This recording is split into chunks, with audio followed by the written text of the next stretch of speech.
ICT, Information and Communication Technology. ICT, Information and Communication Technology.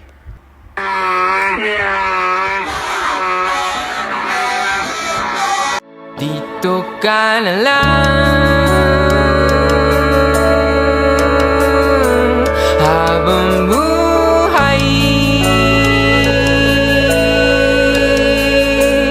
Dito ka na lang